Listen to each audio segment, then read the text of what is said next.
ஆயிரம் கரங்கள் நீட்டி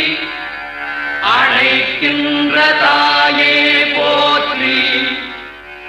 அருள் பொங்கும் முகத்தை காட்டி இருள் நீக்கும் தந்தாயே